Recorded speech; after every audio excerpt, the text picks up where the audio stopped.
It is quite clear there are many differences between private and public schools in terms of funding, as demonstrated by Sean. But how those differences compare, well, let's break them down. On average, the typical private school in USA charges $15,000 a year.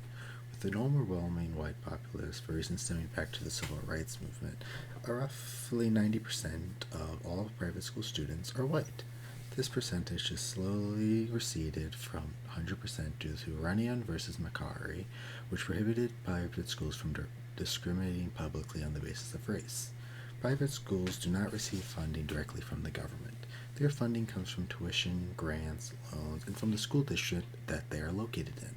For example, Hawken receives funding from West G, and a yearly budget of funds is set aside from West G's federal funding for Hawken. This, of course, differs heavily from public schools. Public schools are funded mainly through the federal and state government. The public school annual budget is roughly near $625 billion on the federal level. This gets distributed through a formula that mainly counts the amount of students in each district and distributes as such. Additional funding is also received from the property tax of citizens living inside that school district. Now, what does this difference in funding get you in terms of opportunities? Well, first off is the education.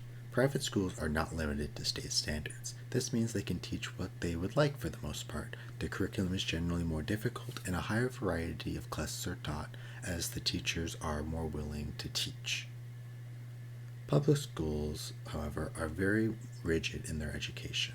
Much of the year is spent learning stuff that will appear on the state standardized test at the end of the year.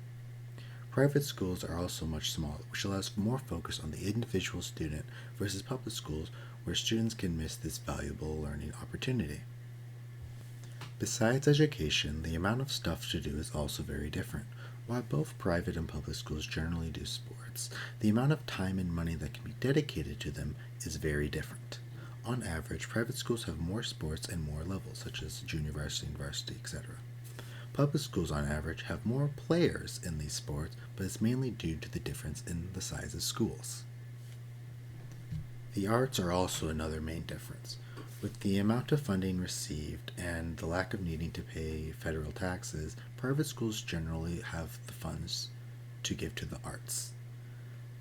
However, high school football is a very popular sport, and with the limited funding, many public schools focus their funding on this sport, and this ends up on sometimes completely forgetting the arts entirely.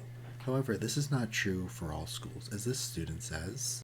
I'm very lucky to go to a big public school with a lot of funding for the arts.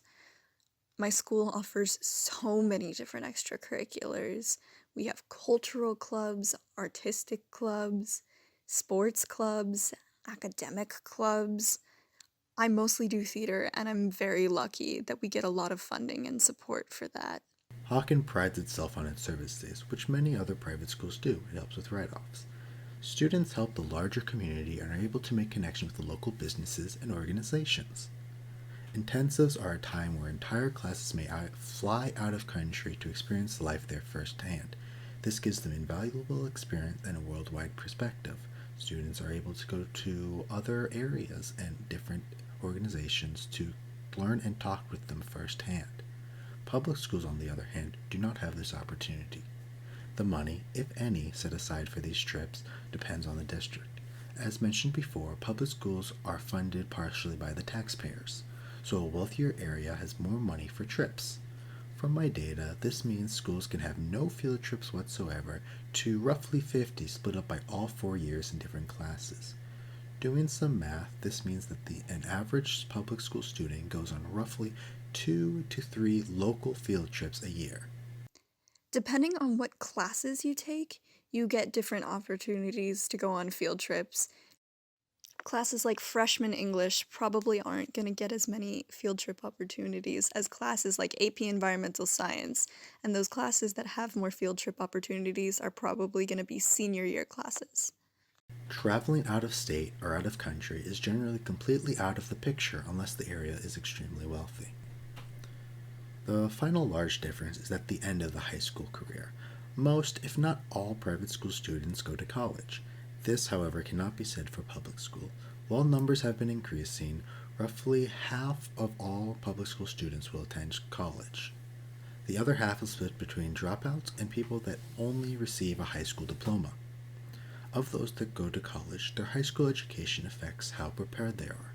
Many private schools are college prep, such as Hawken, and prepare their students very well for the rigor of college, while public schools simply do not have the resources to dedicate time for this. In conclusion, there are many differences in the kinds of opportunities at a private school versus a public school. This is quite clear.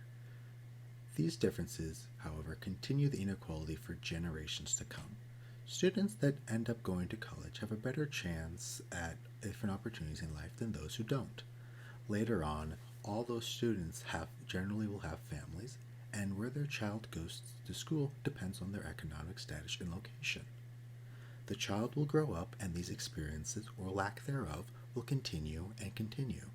Until a large overhaul of education happens, this issue of inequality in educational opportunity will persist. Here are my sources for the video as on screen, and thank you so much for watching.